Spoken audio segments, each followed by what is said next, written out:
Hi, Stars fans. Welcome to episode 14 of the Mighty Melbourne Stars podcast. I'm the host, Mighty Melbourne Stars, and this is my co-host. Hey guys, it's Jacob here, the co-host of the Melbourne Stars podcast. And yeah, as he said, welcome to episode 14. Today we're going to be discussing our lineups. So we're going to be looking at what's our best 11 looking like for our first game of the season and throughout the season. We're also going to be looking if there's any new changes that we can make with some of the new signings that we've recently made, a few X factors possibly, and we're also going to touch on the availability of some of the international players to determine our lineups for the upcoming season. But I'll let Heath take it away for now. Yeah, so I guess we'll get started on our Big Bash squad and see if we have like the same opening, because I've got a top five strong batters. I will get started. I'll mention the name and I'll say why I put them at number one. Yeah, that's So awesome. If you just want to go through, sorry to interrupt, but yeah, just go yep. through the whole lineup and just Yeah. talk to us about why. That's awesome. Okay, so number one, Marcus Stoinis. Number two, Ben Duckett. Number three, Hilton Cartwright. Number four, Bo Webster. Number five, Sam Harper. Number six, Glenn Maxwell. Number seven, Tom Curran. Number eight, Hamish McKenzie.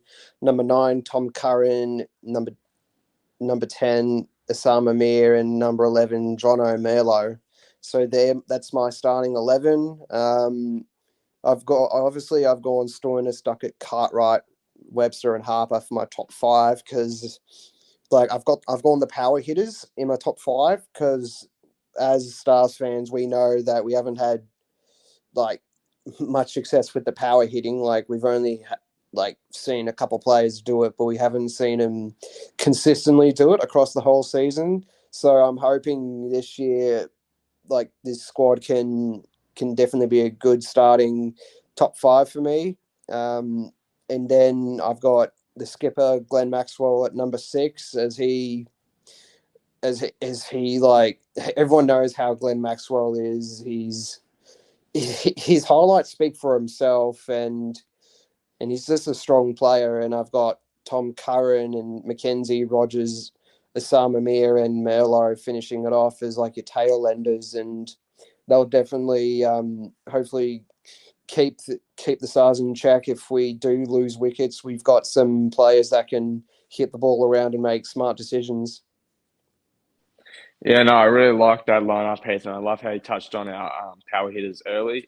To start off mine, I have the exact same as you. I have Ben Duckett and Marcus Stoinis as our openers. I have Duckett facing the first ball just to take some pressure off Stoinis. With my number three spot, I have Tom Rogers coming in. A lot of controversy around where Rogers should bat in the team. The reason I put him at number three is because he's used to being an opener in the Big Bash, and if the Stars decide to put Stoinis back at that opening spot, I don't think they should move Rogers too far down the order, because I think he does that best earlier in the game. So when the first wicket falls and Rogers comes in, I think it will give him enough time to settle into the innings and work his way through, because we know once he's warmed up, he can really produce some amazing boundaries. So I like leaving him at the top of the order, but not opening. Then number four, I've got Glenn Maxwell. He's played that position in the Big Bash pretty much his whole career, and I think he fits in perfectly there. I don't see a reason why we'd change him. Yeah, I don't really have too much to say. As you said, his highlights speak for himself. It's Maxwell at the end of the day, although he's not our captain anymore. I think he'll have time now to focus more on himself with his bowling and batting, instead of having to direct the team. And then at number five, we've got Hilton Cartwright. Once again, he's played that spot for quite a while now in the team. If someone comes in that usually in a pretty tough position after we've lost a couple big wickets, and he comes in and just gets things settled and gets the run rate flowing nicely. So I think if we leave him at number five, it'll be best. Number six, I have Sam Harper. Quite interesting season last season. But, I mean, I think we still have to have hope in him. We've seen what he can do with the bat for the Renegades and for Victoria. I think the opening spot is not where he needs to be right now, but I think him coming in at number six will benefit us and benefit himself, and hopefully he can have a better season in BBL 14. I've got Bo Webster coming in at seven. Wait, hang on. Wait, one, two, three. Yeah, I do. No, sorry. I thought I miscounted there, but no, I have Bo Webster coming in at seven. Um, Mainly so we've seen Webster play at number three earlier in the Big Bash, and I think he suits that role, but I also think he suits being a tail ender of the batters. He's someone who can come in and score, 20 runs in 2 overs and just get us those late runs when we need. Um, I think his power and his style of batting really suits the end of the innings. So I think we'll benefit from having him coming in later. And then our four bowlers, I have Tom Curran, Joel Paris, Usama Mir, and Mark Steckty. Obviously, Tom Curran is an listed all rounder, probably a better bowler than batter, but he's still there when we need him. When we're struggling, some late runs would be awesome from Tommy. Joel Paris, Usama Mir, and Mark Steckty, obviously all not batters and are all going to be very limited with their run scoring. But I think those three bowlers, they need both Joel Paris and Mark Steckty. They need to have big seasons. I think last season, both of them were new to the Stars, and they didn't really perform how we were expecting. I think they took some good wickets and they were good value, but I think we were expecting a little bit more and for them to have a bit more of an effect. So it'll be interesting to see how they sharpen up for this season. And then our international Salman Mir will hopefully take some nice wickets as well. So there you go, Heath. That is my detailed 11 for hopefully majority of the season. Yeah, no, I love that detailed like yeah, the details for your squad. I was surprised like Steckity and Paris. I forgot about those two, but I just didn't put Steckity or Paris's because like I haven't seen like much of them to give me an understanding of like how they work. Like I said, I put Merlot because I'm like, why not give him a chance? Same with Hamish McKenzie. I put him in there because if we need to play the youngsters, because that's what's going to take us forward to the promised land. Because like if we have a exact same season like we did last year, it's just not going to be good. And by the time Stoinis and Maxwell retires and like whoever's getting in the old stage, that we need youngsters that can develop and also be really good for us. Yeah, no, I definitely agree with that, and I like how you spoke. Sorry, on the youngsters. I think Merlot, he had his chance last year, but kind of got a bit unlucky with his role in the team. He came in at kind of that rough number seven-ish spot where we didn't really need him as a batter because it was at the end of the innings where there was only a couple overs left and he never really got to prove himself. And then he was also kind of at that ugly spot where he didn't really bowl at all. So he was really just there for a fielding point of view, which obviously is not what we want. We want every player out on that field to be contributing in some way, whether it's bat or bowl or keeping. Um, so yeah, no, I do think Merlot will get some games throughout the season at some point, and I also think Hamish McKenzie will get some games. I'm just not sure where they'll fit in, but then again, we have to look at availability, which is one thing I wanted to Mm. touch on. International Yep. players, Ben Duckett's available for 6 to 9 games. So there's going to be some times where we're going to have to fill his spots. I'm not sure when he's available, if he's available at the end of the season or at the start of the season. I'm not Yep. sure when he arrives, when he leaves. We'll find out that soon. And then you've obviously got Usama Mir, who I believe is also 6 to 9 games availability. I think he's available for the back end of the tournament, so 6 to 9 games as well as finals. And then Tom Curran, our other international, is available for the full season, which is incredible. So Merlo and McKenzie will probably get a spot at some stage. And then we've also got Scott Boland, who Yep. we need to touch on. I'm unaware of his current test selections. I'm not sure if that. I don't think that's all been announced yet for the upcoming summer. If he gets a spot in the team, or if he's 12 man and he has to travel with the team, I wouldn't be surprised if that's the case. So that means he'd be limited games for us. There is a gap in the international fixture where the players have a break throughout the summer, so he will be able to fill in for a few games then. But yeah, no, I agree with Merlo and McKenzie in your lineup, Heath.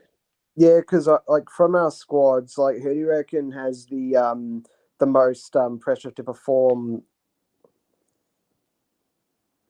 Um, sorry, it's a good question. I think there's a lot of players who need to have a big season, but I think the real obvious one would have to be Marcus Stoinis.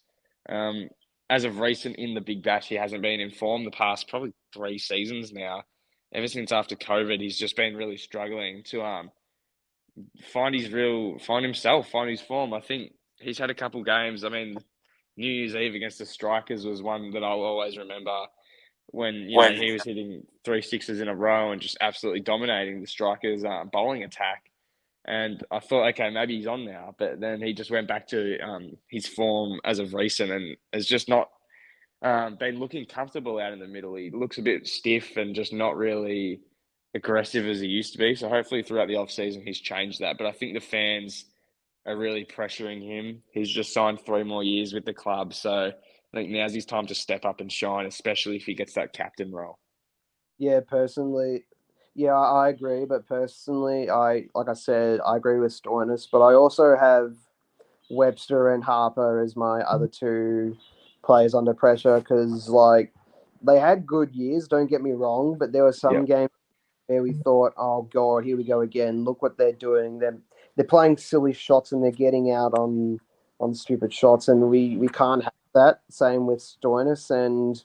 those in particular need to have a good season. Otherwise, I'm sorry, we're gonna have to show the door to them. Like I love Stoinis, Webster, and Harper. Don't get me wrong, but if those three can't get going, then you might have to get rid of them. I'm sorry, I like them all, but you're gonna have to.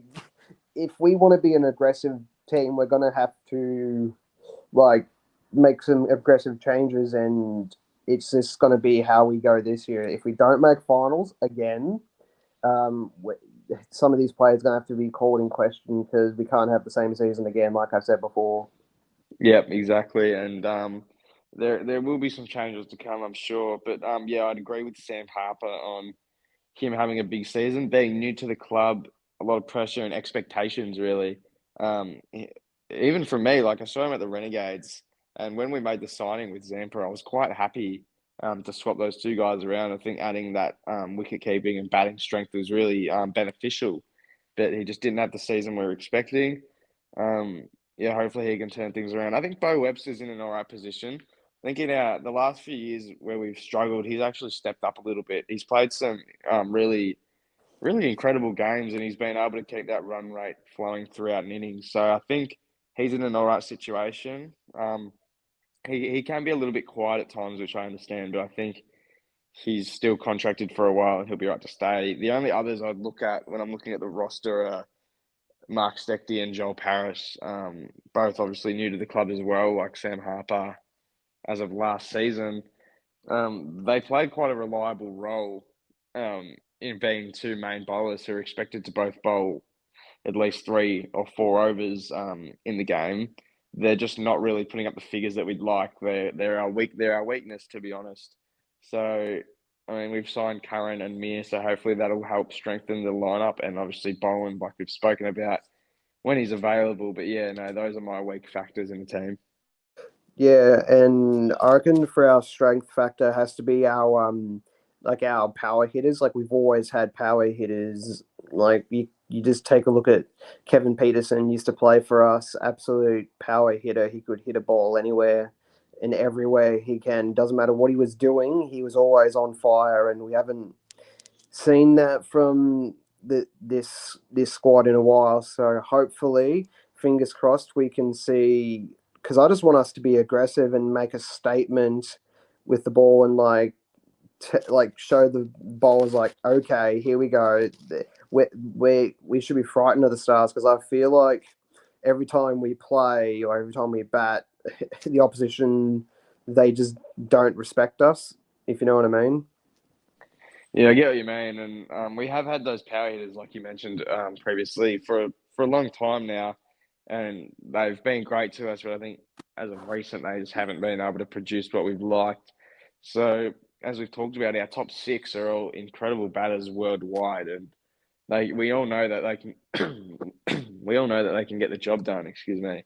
I think yeah, it really just comes down to their form. I know. I mean, I've been watching the ODIs, Australia versus England, that are on now, and Ben Duckett's been in some incredible form, making 70, I believe, and then another highish number, maybe 30 or 40. So I'm really pleased to see that from a Melbourne Stars point of view. I think if he can maintain that form, it'll be great.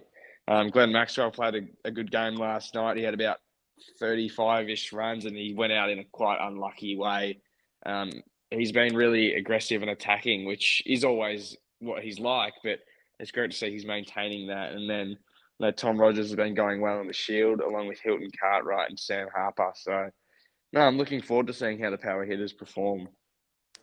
Yeah, and I got another question. Like, obviously, like we have to bowl as well. Who would you like to see opening the bowling, and what's your predicted four bowlers that we should go for when we're bowling? I think bowlers, the person who will open the bowling, it's a good question, and it could be a number of people. And we saw a mix last season of people opening the bowling, but I think Tom Curran will probably get the opening over, or overs, and then he'll probably bowl the death overs as well. But I think he'll start off in overs 1 and 2, and then they'll probably bring him in a bit later in overs, 16 or 17 or 17 and 18, maybe around that. I'd like to say where things matter, or maybe even later, 19 or 20. But anyone can really do it. I mean, Joel Paris has opened the bowling a number of times, and him and Stecky can be good in those middle and earlyish overs. And then I'd see Simon Mir probably bowling the later overs and the middle as well. So you reckon that we are definitely going mixing up pace and spin and not relying on one or the other? Because I did hear that like Tom Curran, he bowled and he was absolutely terrible from what I heard. Well, I mean, he might not be in the greatest form at the moment. I know he's been playing in a number of international competitions as we speak, but I think our mix between pace and spin is quite all right. I mean, the four names that we've read out, Curran, Paris, Mir and Sekti, it's a 3-1 ratio with Mir being the spinner, but then you've obviously got Maxwell, who likes to bowl and he probably will bowl, and the captain, whoever that is, will give him some overs, I'm sure. I mean, Boland's obviously a pace bowler when he can come in, but I think we're all right with the ratio of spin and pace at the moment. I mean, Webster can bowl both, which is incredible. Um, he didn't bowl as much as he used to last season, but that may change. We had Dan Lawrence, though, as relief last season with some of our spin bowling to come into factor, but he's obviously not with us this season. Mm. But yeah, no, I think the ratio is all right between spin and pace. Yeah, no, that's very good. I tend to agree with there. Is there anything else you want to touch on? Maybe like how we're gonna go in the tournament, like the first however many games we can, because like we said, it's important to get off to a good start. Yeah, well, we've spoken on this before many times. It's a short season, 10 games, so we really have to get off to a good start, and we can't rely on waiting and changing things. We have to make changes early if things aren't working, and we have to go aggressive from the start. We tried that last season, it didn't work, and then we had a good run. We had 4 wins in a row, and we got up the ladder. We were in finals, but then we lost a few games and we dropped out. So it was just we left things a bit too late from the start and couldn't catch up in time. So yeah, I don't have much more to say. I mean, we just have to come out aggressive from the beginning. Yeah, no, I definitely agree with that. So we obviously we're going to do previews like with the other Big Bash sides, because I was like the first four games. Would you be happy taking like a 3-2 start, or what would be your likely start for the Stars?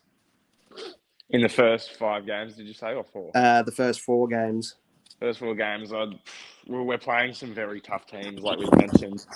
For those listening, I think the four games that we play first are the 4 teams who made finals, if that makes sense. So our first 4 games are all teams who made finals last year. So don't get me wrong, it's going to be a very rough start, possibly. It's going to be challenging.